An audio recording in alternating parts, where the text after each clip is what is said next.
Hi friends, how are you? Welcome back to my channel Abhi natural vlogs. Okay, నచ్చితే subscribe చేసుకోండి, like చేయండి, comment చేయండి. Okay, చూడండి, ఇవాళ 4:30కి లేచి కొద్దిగా ఫేస్ వాష్ చేసుకొని వంటకి అన్నీ రెడీ చేసుకుంటున్నాను. మొత్తం హాట్ వాటర్ పెట్టాను. నెక్స్ట్ రైస్ కూడా కడిగి పెట్టాను.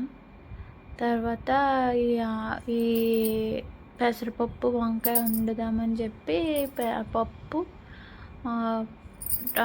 టమాటా, వంకాయలు, ఉల్లిపాయలు, పచ్చిమిర్చి కట్ చేసుకొని పక్కన పెట్టుకొని పప్పు కడిగిన పప్పులో ఇవన్నీ వేసుకుంటున్నాను అన్నమాట.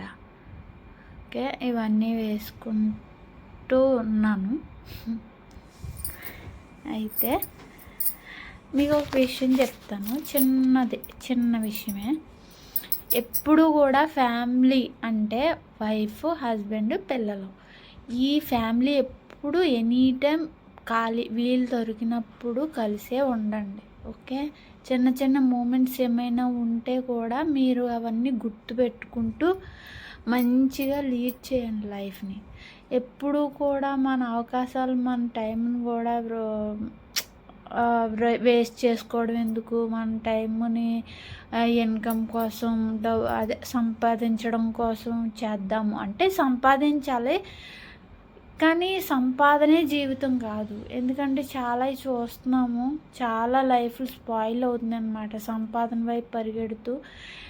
జీవితంలో ఎన్నో మిస్ అవుతూ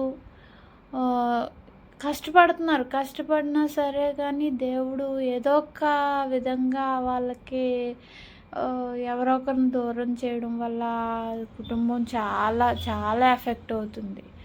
కాబట్టి ఇలాంటివి ఏమి అంటే సంపాదించండి, బట్ ఫ్యామిలీని కూడా గుర్తుపెట్టుకుంటూ ఫ్యామిలీతో కూడా మంచిగా హ్యాపీగా ఉండండి. ఓకే, ఎలా అంటే మా లైఫ్లోనే జరిగింది. మా లైఫ్ అంటే మా లైఫ్ కాదు, మా రిలేటివ్స్ లైఫ్లోనే జరిగింది. నిజంగా చాలా జీర్ణించుకోలేని విషయం జరిగింది అది. మేము కూడా ఎక్స్పెక్ట్ కూడా చేయలేదు అలా జరుగుతుంది అలా అని చెప్పి, కానీ జరిగింది. చాలా ఏడుపు వస్తుంది, చాలా బాధపడుతున్నాం, కానీ ఏం చేయలేం, మన చేతిలో ఏమీ లేదు.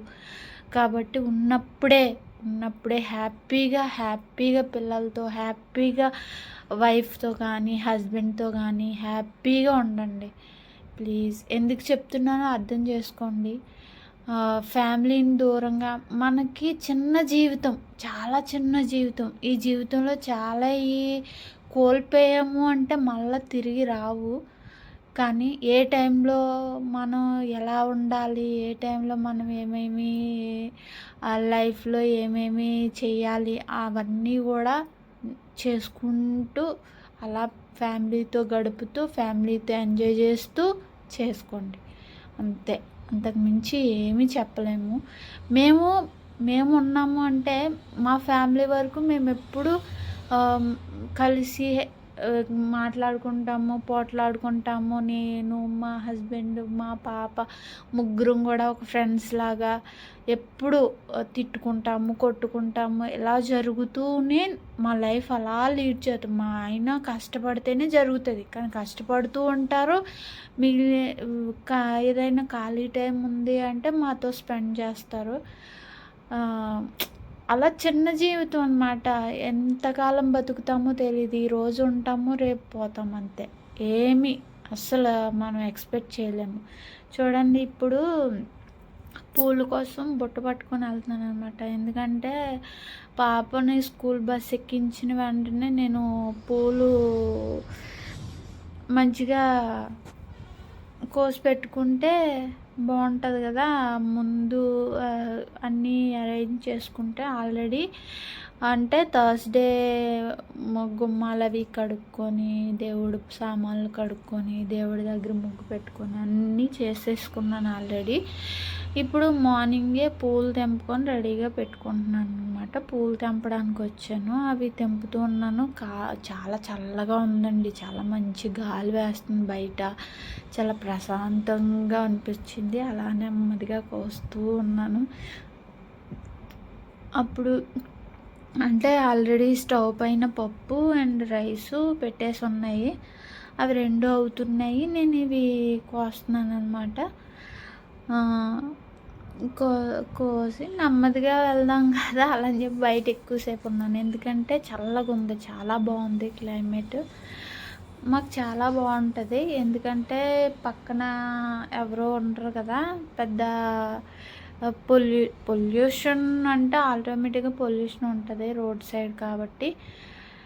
బట్ సౌండ్ పొల్యూషన్ ఎక్కువ ఉండదు. అంటే సౌండ్ పొల్యూషన్ అంటే ఈ జనాల వల్ల వచ్చే మాటలు, వీళ్ళ వల్ల వచ్చే అవన్నీ ఉండవనమాట. ప్రశాంతంగా ఉంటది. ఎందుకంటే మేమే ఉంటాం ఇక్కడ. ఎవ్వరు హౌసెస్ ఉండవు ఇక్కడ. మా మా పక్కన ఎవరిది ఉండవు. ఇక పూలన్నీ కోసుకొని పట్టుకొని వెళ్దాము అనేసరికి పక్కకు చూస్తే తాడు పైన బట్టలు ఆరేసి ఉన్నాయి ఆల్రెడీ. అవి నైట్ ఎప్పుడు వర్షం పడిందో ఇంకా నైట్ అంటే నిన్న అక్కడికి చెప్పాను కదా ఎక్స్పైర్ అయ్యారనమాట. మా పిన్ని మా పిన్ని అవుతారు ఆమె. ఆవిడ ఎక్స్పైర్ అయ్యింది. ఆవిడ ఎక్స్పైర్ అయిన తర్వాత అక్కడికి వెళ్ళి వచ్చేసరికి బట్టలు అవన్నీ వాష్ చేసుకొని ఆరబెట్టుకొని నిన్న చాలా చాలా నీరసంగా ఉందండి. ఎందుకంటే అసలు నిద్ర లేదు. వచ్చిన వెంటనే పడుకుని పోయాను అనమాట. థర్స్డే వచ్చిన వెంటనే పడుకుని పోయాను. స్నానం అది చేసిన తర్వాత పడుకొని లేచి గుమ్మాలు అవి కడుక్కొని అన్నీ రెడీ చేసుకొని ఇప్పుడు ఫ్రైడే మార్నింగ్ ఇలా జరుగుతుంది. మీరు చూస్తున్నారు కదా, పూలు తెంపుతున్నాను. పూలు తెంపిన తర్వాత చూపిస్తున్నాను చూడండి ఎంత బాగుందో. అప్పుడు ఇటువైపు చూస్తే బట్టలు ఒక్కొక్క సైడ్కి వచ్చేసాయి అనమాట. అలా మీతో చూపిస్తూ మీకు మొత్తం చూపిస్తున్నాను. అవి ఎంత నేచర్ ఎంత నిజంగా దేవుడిచ్చిన వరం అండి. దాన్ని మనం ఎలా అంటే పొల్యూట్ చేసుకుంటున్నాం అంతే. మనకే తెలియకుండానే పొల్యూట్ చేసుకుంటున్నాం. ఎందుకంటే ఏదైనా ఇప్పుడు ఒక మొక్క చెట్టు ఏదో ఒకటి ఉంది, దాని దగ్గర ఏదో ఒకటి చేద్దామని చెప్పి అది మొత్తానికి తీసేసి స్పాయిల్ చేసుకుంటున్నాం. కానీ అవుట్ ఆఫ్ అంటే వేరే కంట్రీస్లో ఎలా అంటే ఇప్పుడు ఒక పెద్ద చెట్టు ఉంది అక్కడ ఏదైనా చెయ్యాలి అనుకున్నప్పుడు దాన్ని కట్ చేయరండి. దాన్ని ఏంటంటే వేళ్ళతో మిషన్తో మొత్తం వేళ్ళతో పైకి తీసి వేరే దగ్గర ఏ అడ్డు లేకుండా ఎక్కడైనా మంచిగా ఉంటుంది అని అనుకునే అక్కడ గొయ్యి తీసి అక్కడ వేస్తారనమాట. బట్టలు సరిచేసాను. అప్పుడు బట్టలన్నీ సరిచేసిన తర్వాత లోపలికి వచ్చేసాను అనమాట. లోపలికి వచ్చేసి చూపిస్తున్నాను చూడండి.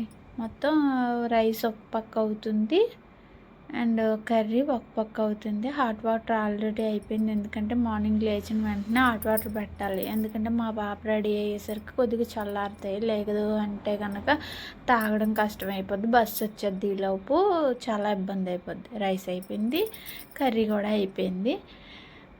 ఇప్పుడు బాయిల్డ్ ఎగ్ ఒక్కొక్కసారి పెడతా ఉంటాను. 2 ఎగ్స్ బాయిల్ చేస్తున్నాను అన్నమాట. మా హస్బెండ్ తినరు, నేను మా పాప ఇద్దరికి 2 ఎగ్స్ బాయిల్ చేస్తున్నాను. హాట్ వాటర్ అయిపోయింది. అది స్నాక్స్ అన్నమాట. స్నాక్స్ అంటే జంతుకులు అలాంటివి ఏమన్నా ఉంటే పెద్ద బాక్స్లో పట్టుకెళ్తుంది అనమాట. ఆల్రెడీ పెట్టేసాను చూడండి. రైస్, ఎగ్ పెట్టాను, ఒక యాపిల్, క్యారెట్, బీట్రూట్, అది మామిడి తాండ్ర పీస్ పెట్టాను. పప్పు, కర్డ్ రైస్ పెట్టలేదు ఇవాళ, చల్లగా కూడా ఉందని చెప్పి పెట్టలేదు. అదైన తర్వాత అయిపోయింది. జడ తీసేసాను. ఈలోపు బస్సు వచ్చేసింది. బస్సు వచ్చిన తర్వాత బస్సు ఎక్కేసిన పాప, హస్బెండ్ ఎక్కించేశారు. ఇంకా అంతే అయిపోయింది. ఇప్పుడు తను వెళ్ళిన తర్వాత మొత్తం క్లీన్ చేసుకోవాలి. మళ్ళీ కిచెన్ మొత్తం అంతా క్లీన్ చేసుకున్నాను. చేసుకొని స్నానం చేసి వచ్చి అప్పుడు దేవుడి దగ్గర పూజ చేశాను. చూడండి మా దేవుడు అంత క్యూట్గా, అంటే చిన్న దేవుడు మందిరం. ఓకే, అది నేనే చేయించుకున్నాను. మాకు పైకి ఉండేది, నాకు కిందకే పెట్టించుకున్నాను అనమాట. మంచిగా కూర్చొని దండం పెట్టుకోవచ్చని. మళ్ళీ బట్టలు ఉతికానండి, ఎందుకంటే యూనిఫామ్ డైలీ ఉతుకుతాను బట్టలు. అవాళ ఇవాళ ఆ రోజు ఈ రోజు అని ఉండదు, డైలీ ఉతకాలి, ఎందుకంటే యూనిఫామ్ ఉంటుంది కాబట్టి. అంతా పని అయిపోయిందండి. సరే బాయ్. ఇంకా మళ్ళీ ఇంకొకసారి చూపిస్తున్నాను చూడండి మా దేవుడిని, మా పూజా మందిరాన్ని. చిన్ని మందిరం, చిన్నది చూపిస్తున్నాను చూడండి. చూడండి మీరు కూడా దండం పెట్టుకోండి. ఓకేనా? Thank you friends. ఇప్పుడు వరకు చూసింది మీకు నచ్చినట్లయితే లైక్ చేయండి, కామెంట్ చేయండి, షేర్ చేయండి అండ్ సబ్స్క్రైబ్ చేసుకోండి. Bye friends, be happy. నేను చెప్పింది మంచిగా వినండి ఫ్రెండ్స్.